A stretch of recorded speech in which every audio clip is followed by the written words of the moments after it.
جب تک ہم اللہ کو یاد رکھے ہوئے تھے کوئی ہمارا دشمن نہیں تھا. یہ بات بھی یاد ہے. اللہ جس کو اپنا دوست بنا لیتا ہے پھر اس سے کوئی دشمنی نکالنے کی ہمت ہی نہیں کرتا. بات یاد رکھیں. آج ہم اپنے خود کے دشمن ہیں کہ ہم اللہ کو بھول گئے. میں کہہ رہا تھا کہ باپ یاد ہو تو انسان سگریٹ نہیں پیتا, اگر رب یاد ہو تو زنا کے اڈے پہ کیسے جائے گا, اللہ یاد ہو تو انسان جوا کیسے کھیلے گا. آج ہمارے سماج کے یہ جو نوجوان لڑکے ہیں جن کے ہاتھ میں کبھی امت کی قوم کی ترقی کی لگام تھی, آج ان کے ہاتھ میں موبائل ہے اور موبائل سے وہ جوا کھیلنے ہیں. پہلے جوا کھیلنے کے لیے لوگوں کو جوے کے اڈے تک جانا پڑتا تھا, اور اب جوا کھیلنے کے لیے کوئی دبئی میں بیٹھا ہے, کوئی ممبئی میں بیٹھا ہے, کوئی کلکتہ میں بیٹھا ہے, کوئی ہبلی میں بیٹھا ہے, اور سب ایک دوسرے کو انٹرنیٹ کے ذریعے سے کنیکٹ ہو کر جوا کھیل رہے ہیں. اللہ یاد نہیں نا, جوا کھیل رہے ہیں. اچھا ایک بات آپ سے پوچھتا ہوں, کون سی قوم جوا کھیل رہی ہے؟ جو کہہ رہی ہے کہ غوث کا دامن نہیں چھوڑیں گے. جس ہاتھ میں غوث کا دامن ہوگا اس ہاتھ میں جوا کا آلہ کیسے ہوگا؟ ایک ہاتھ میں دو چیز کیسے ہو سکتی ہے بتائیے.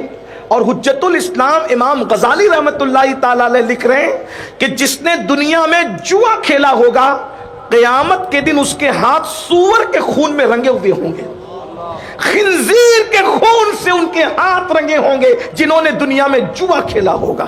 بتائیے جس کے ہاتھ جوے کی وجہ سے سور اور خنزیر کے خون میں رنگے ہو, اس ہاتھ میں غوث اعظم کا دامن کیسے ہو سکتا ہے؟ اس ہاتھ میں غریب نواز کا دامن کیسے ہو سکتا ہے؟ ارے ہاتھوں میں جب دامن مقدس ہوتے ہیں تو انسان ہاتھوں کی اتنی حفاظت کرتا ہے. ہاتھ میں جب مقدس دامن ہوتے ہیں تو ہاتھ کی کتنی حفاظت کی جاتی ہے. یہ پیغام ہمیں کربلا نے عطا کیا. یزید سر نہیں مانگ رہا تھا, یزید ہاتھ مانگ رہا تھا. حسین نے سر دے دیا, ہاتھ نہیں دیا, کیونکہ امام حسین کے ہاتھوں میں علی کا دامن تھا اور نبی کا دامن تھا. مولا حسین نے کہا سر میرا ہے, سر تو دے دوں گا, لیکن جن ہاتھوں میں نبی و علی کا دامن ہے وہ ہاتھ کسی شرابی اور زانی کے ہاتھ میں نہیں دے سکتا. سبحان اللہ. نعرہ تکبیر, نعرہ رسالت, نعرہ حیدری, سرکار کی غلامی. جس قوم کو اپنے ہاتھوں کا تقدس پتہ نہ ہو, امام علی مقام نے دامن کے تقدس کی کیسی فکر تھا, اس سے پتہ چلا کہ کربلا کو کھچڑے اور شربت پہ تولنے کی کوشش نہ کرو. کربلا تو افکار اور نظریات کا نام ہے. توجہ فرمائیں, اپنے ہاتھوں سے جوا کھیلتے ہو موبائل ہاتھ میں, اور جوے کے علاوہ پھر الیاذ باللہ یہاں تک کہ رات کے 3 بجے تک انٹرنیٹ کا غلط استعمال کر کے کیا کیا دیکھتے ہیں. کون کیا دیکھتا ہے وہ خوب جانے. لیکن مجھے ایک بات یاد آتی ہے, کاش کہ ہم سوچ لیتے کہ آخرت کیا ہے. سیدنا سلمان فارسی کہتے ہیں کہ مجھے 70 مرتبہ مرنا اور زندہ ہونا, مرنا اور زندہ ہونا پسند ہے, لیکن ایک مرتبہ کسی کی ران سمجھتے ہیں نا, کسی کی ران ننگی دیکھنا پسند نہیں ہے. مجھے اگر 70 مرتبہ مار مار کے زندہ کیا جائے تو میں اس کو پسند کر لوں گا, لیکن ایک بار میں کسی کی ران نہیں دیکھ سکتا. لوگوں نے پوچھا اس کی وجہ, فرماتے ہیں 70 مرتبہ مر کے زندہ ہونے میں اتنی تکلیف نہیں ہے جتنی تکلیف کسی کی ران کو دیکھنے میں عذاب ملتا ہے نا, وہ عذاب. تو میں مر کے زندہ ہونا, زندہ ہو کے مرنا گوارا کر سکتا ہوں, لیکن وہ ران پر کو دیکھنے پر جو عذاب ملے گا وہ میں برداشت نہیں کر سکتا. آپ غور کیجئے, جب ران دیکھنے پر اتنا بڑا عذاب ہے کہ 70 مرتبہ مرنا اس کا مقابلہ نہیں کر سکتا, تو جو لوگ زنا دیکھتے ہوں گے وہ کہاں تک طاقتور ہے ذرا یہ بتائیں. جس جہنم میں پہاڑ پگھل جاتے, یہ کوئی ہنسنے کی مسکرانے کی بات نہیں ہے, یہ آپ کے فائدے کی بات ہے. آج آپ کو لگتا ہے سب چیزیں بڑی ایزی ہے، بہت آسان ہے، جو ہوگا دیکھا جائے گا. آسان نہیں ہے، بہت آسان نہیں. جس آسان، اگر یہ آسان ہوتا تو بھائی جن جن لوگوں کو جنت کی بشارتیں دی گئی ہے وہ راتوں کو کیوں روتے ہیں؟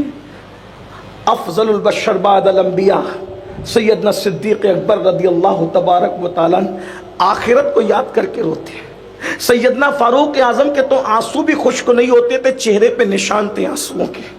عثمان غنی رضی اللہ تعالیٰ رات رات بھر روتے تھے. مولا مشکل کشا مولائے کائنات کے تو رونے کی کیفیت یہ بیان کرتی ہے کہ دیکھنے والے کہ کسی ماں کا بچہ مر جاتا ہے تو وہ ماں کیسے روتے ہیں، ہم نے مولائے کائنات کو آخرت یاد کر کے ایسے روتے دیکھا. کسی کہنے والے نے یہاں تک بیان کیا اگر کسی کو سانپ ڈس دے، سانپ ڈنک مار دے تو وہ کیسے تڑپ تڑپ کر روتا ہے. سانپ کا ڈسا ہوا جیسے تڑپ کے روتا ہے، اس سے زیادہ تڑپ کر ہم نے مولائے کائنات کو روتے دیکھا ہے. بات دور نکل گئی. میں کیا عرض کر رہا تھا کہ حضرت عیسیٰ علیہ السلام نے جب اپنے حواریوں کی گزارش پر اللہ سے کہا کہ مولا یہ مرے ہوئے جو اوندھے پڑے ہیں یہ کیوں پڑے ہیں، تو اللہ نے کہا رات کے وقت تو پوچھنا تو وہ بتائیں گے. رات کو پوچھا تو آواز آئی کہ ہمارے اندر دو گناہ تھے. نمبر ایک، ہم دنیا سے محبت کرتے، یعنی اللہ کو بھول گئے تھے، اور اللہ کو بھولنے سے محبت کرتے ہیں. اللہ کو بھول جانے سے بھی محبت ہے لوگوں کو، بھول گئے اللہ. بیٹا تو یاد ہے، اللہ یاد نہیں ہے. بہویں تو یاد ہے، اللہ یاد نہیں ہے. دکان تو یاد ہے، دکان دینے والا اللہ یاد نہیں. کیا ظلم ہے، کیا نیرنگیاں ہے. تو کام دنیا دار تھے، دنیا کی محبت میں ڈوبے تھے، اللہ کو بھول گئے تھے. اور نمبر دو، ہم فاسق اور گنہگاروں کی پیروی کرتے. السلام علیکم ناظرین، اسی طرح کے اسلامک ویڈیو دیکھنے اور سننے کے لیے ہمارے چینل کو سبسکرائب کریں. جزاک اللہ خیرن جزا. السلام علیکم ورحمۃ اللہ وبرکاتہ.